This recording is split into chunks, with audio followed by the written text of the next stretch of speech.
Before we enter this video, I'm just gonna give a little shout out to Keijo. Thanks for the pledge. You're absolutely fantastic. So, I made a video last time about the whole kerfuffle surrounding the female Iron Man. I don't recommend watching that. The audio levels are all over the place and it's unpolished as hell. But if you want to, link is in the description. I got to reading the interview with Brian Michael Bendis himself on why the hell he would make this decision. In summary, he demands diversity and people greeting him with this wave of love. Oh boy, I wonder if he ever regret actually saying that sentence. Comic sales of last month revealed that on the top 50 of the chart, only 10 comics are from Marvel. Top 50, only 10 are from Marvel. Hilariously, on the top 10, only one comic from Marvel, and that is Civil War II, featuring Justin Trudeau. Top 10 comic sales and only one from Marvel? DC, on the other hand, on the top 50, 39 comics. Almost 4/5 of the entire top 50. Top 10 comics of last month? 8 of them from DC. Marvel, give thanks to your cinematic universes. Otherwise, you'd be dead in a ditch, beaten by The Walking Dead of all things. So where does Brian Michael Bendis' run of the Invincible Iron Man lies? 54. Invincible Iron Man got beaten by another high-tech superhero that is less popular in every way imaginable, Blue Beetle. Jesus Christ, Marvel. Like, what the hell is going on with your comics? You'll see more and more Marvel comics on, like the bottom pile below top 50, even though you're the most popular one. You're the one that the mainstream recognizes the most. And yet most of your comics are below top 50?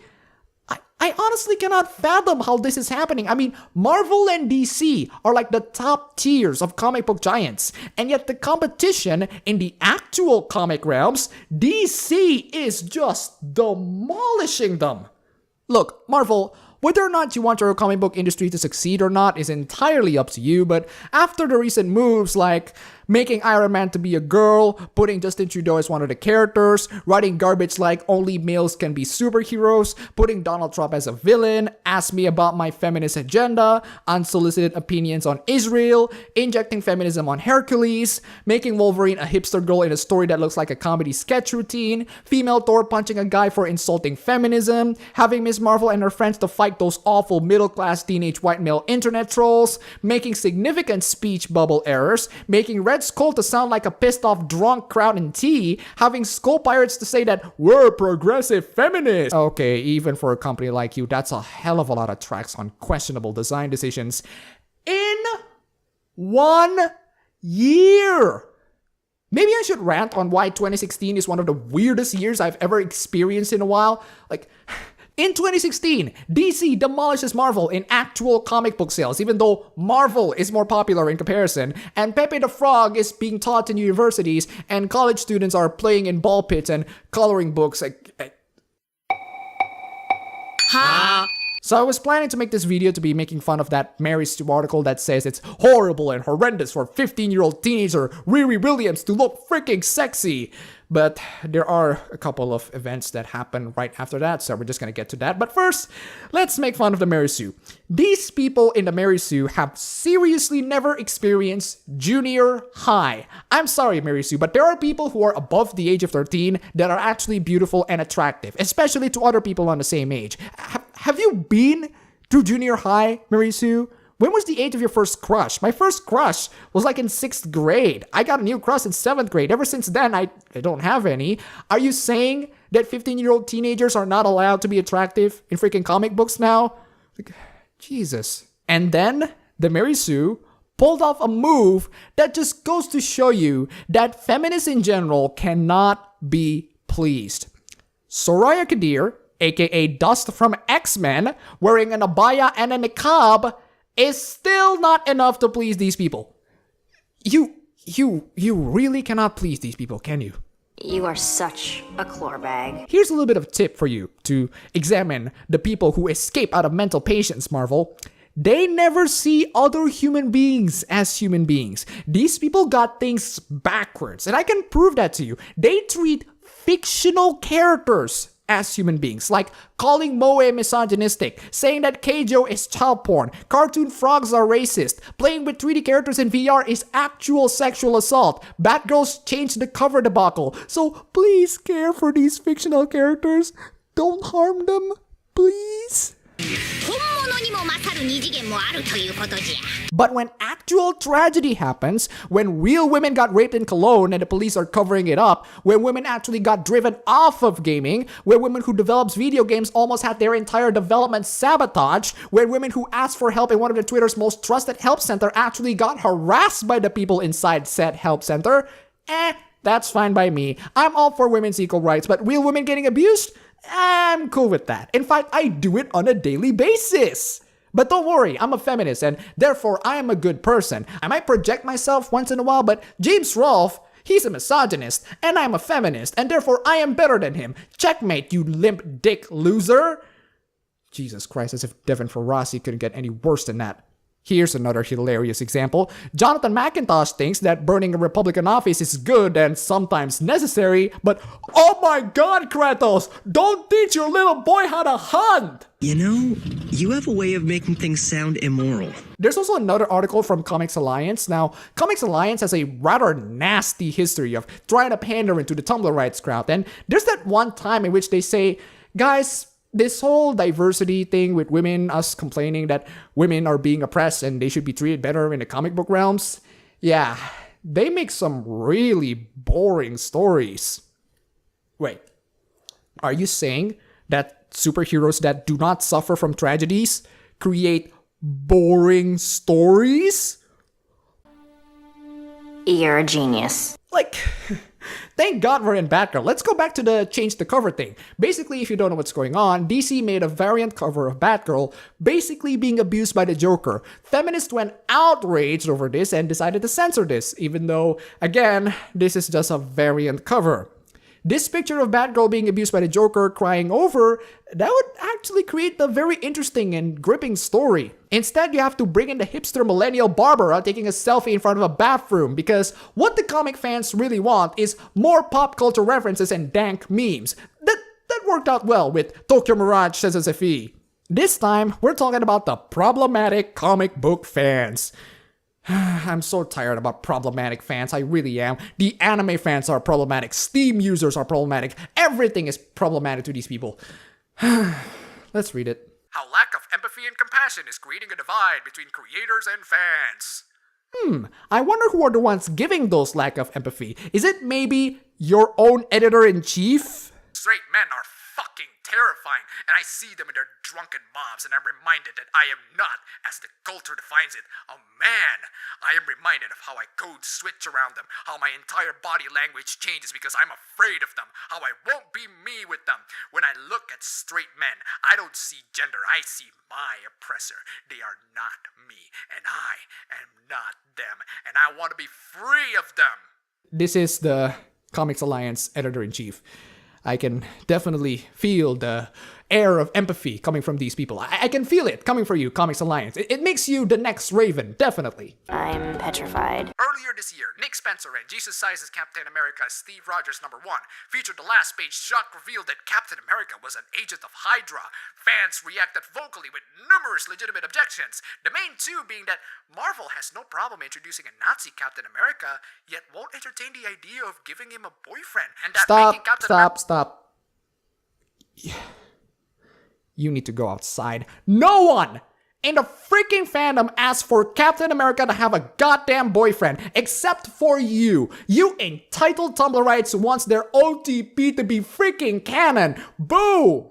Freaking who? Captain America becoming a Hydra agent? No problem. That's a heel turn. That happens in every comic ever. The problem here is Nick Spencer, who pulled this heel turn not as an attempt to create great stories, but as an attempt to grab a headline. It's all for attention. It's not for the quality of the comic. Last time I checked, he went back to normal, so nice try for grabbing a goddamn headline temporarily.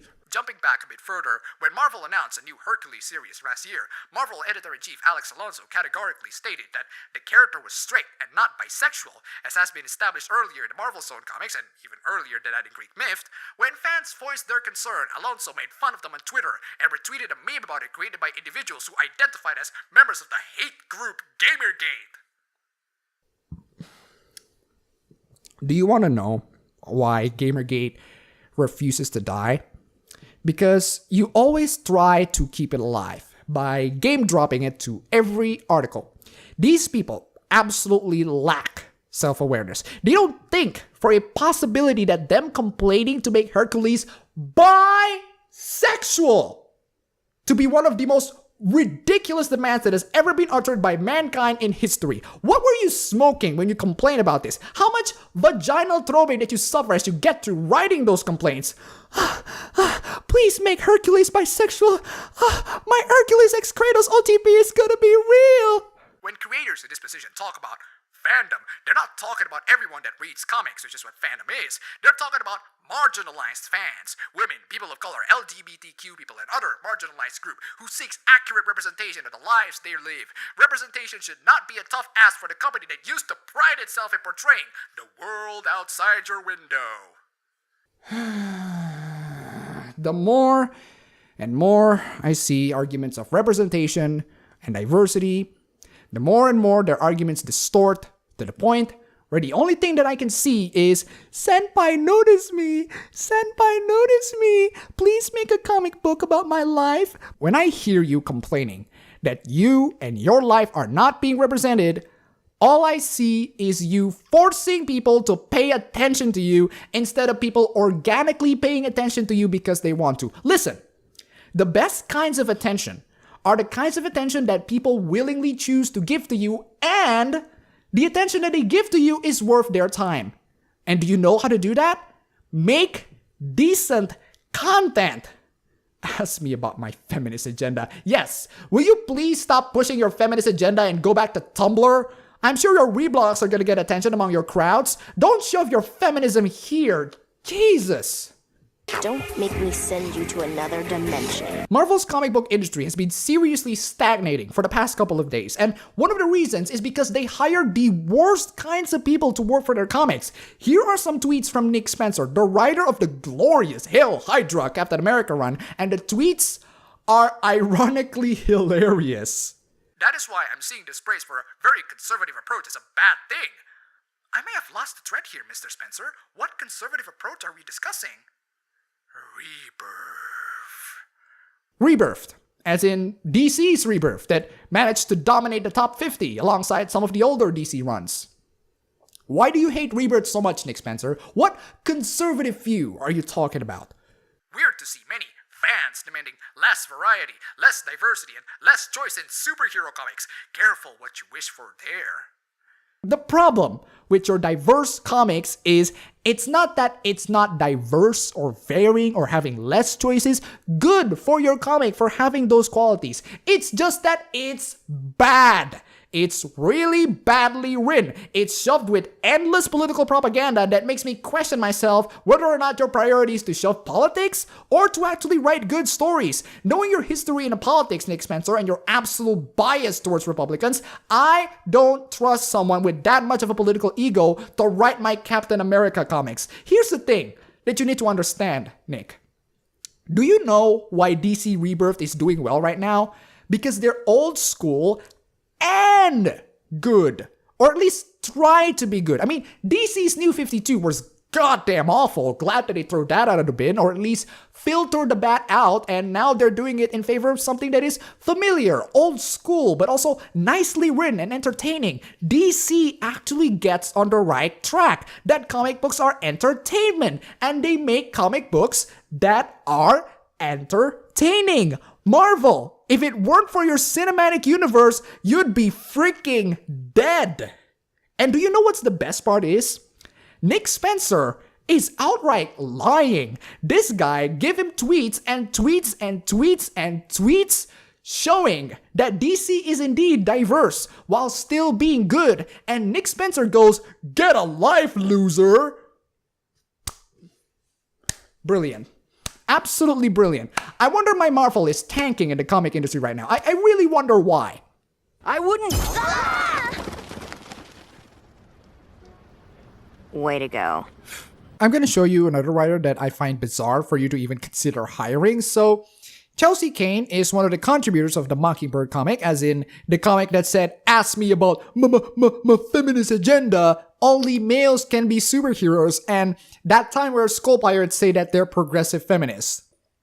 Keep in mind that Marvel paid these people to write these. So apparently people are hashtag standing with Chelsea Kane because she's being driven off of Twitter thanks to horrible harassment. However, when asked for evidence of harassment, well, I too hashtag stand with Chelsea Kane and feel free to ask me about my feminist agenda, knowing that I gleefully block idiots and harassers. Can you point me to some of the harassment she received? Online bullying may have cost the comic book industry its next great female voice. Online bullies. They're online bullies and write things that are not true. Absolutely horrible and deplorable. How can this online bullying happen? This is from the Washington Post, a very prestigious journalistic outlet that once said that video games are causing unemployment and your dog's Halloween costume is sexist. Once again, in the same article, absolutely no evidence of this proclaimed harassment. When asked for evidence, the writer said, I wrote an opinion based on reports and statements from the head editor-in-chief of Marvel and support from top industry talents. Doesn't matter if the president said it, harassment is a serious accusation that needs serious evidence. Since you're so passionate, take it up with Marvel and Kane. You're a journalist writing for a journalistic outlet. Someone asked for evidence of your claims, and your rebuttal to that is, go ask them. It's not even an evidence that is hard to look at. If you're looking for harassment on Twitter, go on Twitter and find it. Advanced search is there for a reason. Jesus Christ. My BS detector's going ding. So Comics Beat has compiled some of these horrendous harassers. Let's get through one by one, shall we? Freaking Mockingbird has Bobby retcon into dating her rapist or something. Fuck if I can figure it. This makes her look like a total psycho, by the way. Why is Chelsea such a common psycho name? This is a tweet referring to a retcon that Mockingbird dated her rapist. The reason... Go ahead and have a read. Have a read on the page in the comic as well. Seriously, this is your proof of harassment? This is actually opinions from people. If that's harassment to you, too bad. Real life has too much dissent for snowflakes like you to handle. Do yourself a favor and quit. These damn rich people. Oh, and I love the fact that you black out the names, but you didn't black out the link, which allows me to get into the name and find the original tweet and find the original context of said tweet and the images following said tweet, and the tweet is not in any sort of way harassment. Are you really that surprised this comic got cancelled when essentially it's just a one giant platform to launch identity politics? I would think good characters and stories would come first before personal bias or my political beliefs. It's like, I guess people would rather read a good comic than be lectured at. How is this harassment? This is actually a constructive criticism of your comic. That's exactly how your comic goes, and in the last issue, you arrogantly shoved down your feminist agenda. When I volunteered at the wonderful Exodus homosexual conversion camp, I met this woman who was there who looked a lot like that woman. Do you think maybe people didn't buy Mockingbird because when they read a superhero comic, they don't like being lectured? Another constructive criticism. Oh, that's the one that got cancelled, right? Good! That's just an opinion! Opinions are harassment now? How high are you? There's no one around! I can't hear anything! I'm freaking out! Paranoid! You smoked all of it, didn't you? There's also this variant edition of the cover that was also posted and marked as harassment. This is harassment, ladies and gentlemen. A Photoshop of your cover is freaking harassment now. This photo, it's funny. And one of the reasons why this is funny, just in case you missed it, is because it's true. You are pandering into absolutely nobody. Tell me, who is this comic for? It's not for the comic book fans, certainly. It's not for the feminists. They're not gonna buy your comics. They care more about throwing temper tantrums on Mary Sue. So until you can tell me the market that demands amazing writing like, we Skull Pirates are progressive feminists, this is not only not harassment, but it has some shed to reality. Keep covering your head in that sand. It must be really damn good. You're running away from the truth because it's ugly? Why not? What's wrong with running away from reality if it sucks? And that's literally all. So far, 0. As for evidence, screw you, go find it yourself. Evidence being shown, not actual harassment. You know, with the benefit of hindsight. Now, the best part is, how are they going to rationalize this entire thing? So let's not pretend that there wasn't a campaign of gaslighting and insults being thrown at Kane. Okay, fine, I'm gonna listen and believe. I'm just gonna pretend for just a moment that she has received harassment. Please continue. Many of the people involved in this were tweeting at me yesterday, and it's annoying. I'd call it more harassing than abusive, but it's Twitter bullying couched in concerned trolling. If you have gone to the point where constructive criticisms are now harassment, maybe it's probably the right decision for you to quit Twitter. Or better yet, just quit real life. Because, you know, in movies where the bullies come around and they say, I'm gonna wreck your bike unless you give me $20. Or they can say, that's a nice bike. It would be a shame if something happened to it. Both are bullying. Both are the works of cowards. And if Kane was sick of it and wanted to move on, that's our prerogative. And it's our prerogative to stand against bullying. You just equated tweets to physical bullying. Okay, you know what? I'm just gonna do what the writer on this article do and just listen and believe for just a moment. I'm just gonna believe that poor Chelsea Kane got harassed by tons and tons of people. Why would these tons and tons of people harass her? Why are these people doing all of this? I mean, I've been in YouTube and Twitter for quite a while and I make absolutely cancerous videos, but I don't get harassed. What are the reasons why she got harassed? From her own words. I love Twitter. I make friends. I maintain friendships. I was delighted when I got to exchange texts with my favorite podcaster or a TV actor or a writer I love. And I had a huge network of other comic book industry professionals who offered me daily support and valuable advice. I mentioned teenagers and exchanged tweets with readers and tried to be funny sometimes. But know that I did not leave Twitter because of rape threats or because someone had posted my address or any of the truly vile tactics you hear about. I left Twitter because of the ordinary daily abuse that I decided I didn't want to live it anymore. The base level of casual crassness and sexism. Again, I'm just going to give her the benefit of the doubt and believe her for just a moment here and that something like this actually do happen. It sucks. Yes, it sucks that people call you names and people call you out for just being a woman and people just insult you for absolutely no reason. I completely understand that perspective. The move that you make, quit. That's a good move. Really good move. Absolutely fantastic for you. Sure, by the time I deactivated my account on Thursday morning, the whole thing had imploded. And I bet that some of the thousands of posts in my feed were really vicious, but I don't know, because you know what? I didn't read them. That's the power they have, right? If a stranger yells at you on the street, you walk away. Oh, wow. That's surprisingly reasonable. Why can't people adopt this tactic seriously? Let me be clear. I did not leave Twitter because I was trolled. I was trolled because I said I was going to leave Twitter. I left Twitter because, in the end, all the good stuff about Twitter didn't make up for all the bad stuff. Well, from the words of her own mouth. So, what's the point of that hashtag movement then? Again, I'm giving her the benefit of the doubt and assume that all of that just happened. That is the right move to make. If you can't deal with the hate, just quit. Good move. Now, I'm going to shed that benefit of the doubt and look at the facts. We only see people saying mean words to her, but in her own words. Comic readers are 99% the best people you'd ever want to meet. The other 1% can be really mean. 1%. These people exist, sure, but they are insignificant. I respect your decisions on quitting Twitter, that's fine. But quitting Twitter thanks to mean words said on the internet that is almost near non-existent is only giving the people who are assholes to you more power. She also gives one of the many examples of the abuse that she received.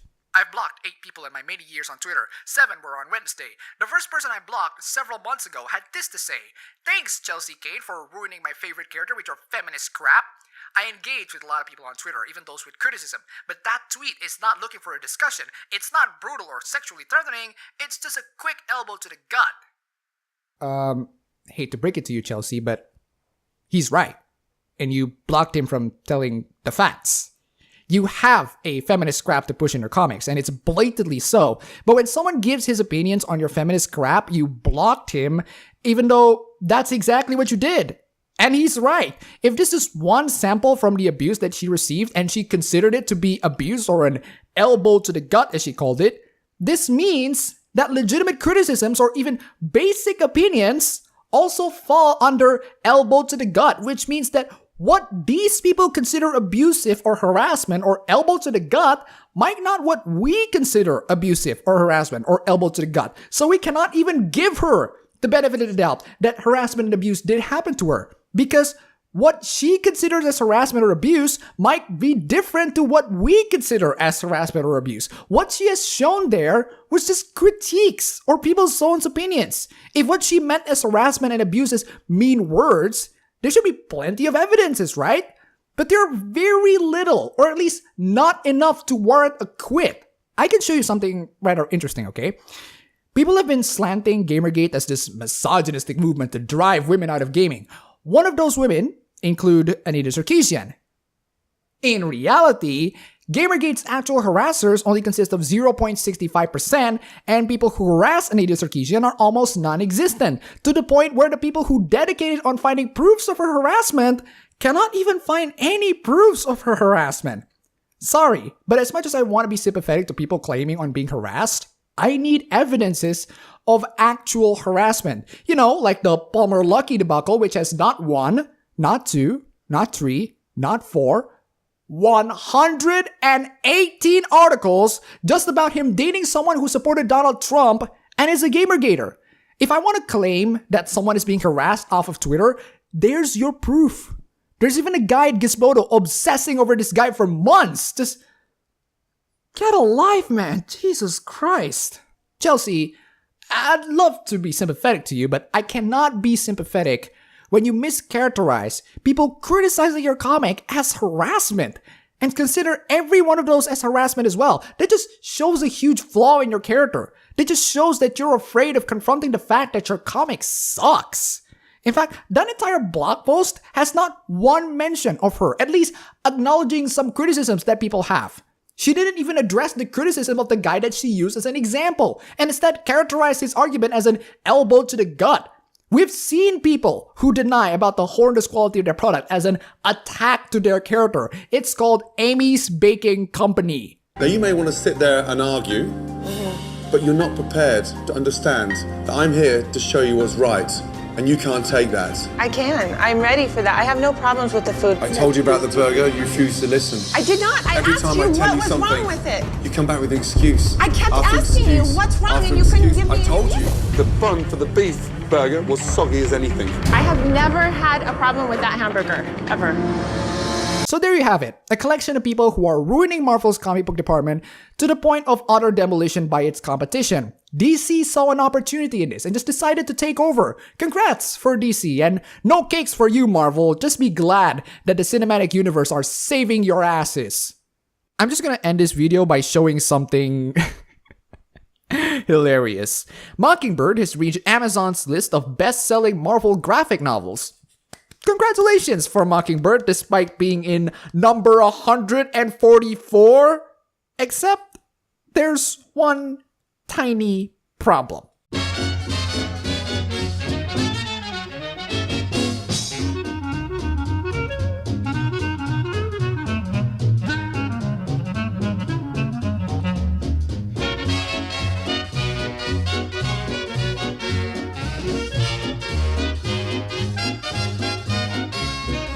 Congratulations, Mockingbird. Congratulations. I am so proud of you. That's all for the video today. If you like this, you can go ahead and click the like button and subscribe for more if you wish. You can support me on Patreon. And thanks for watching.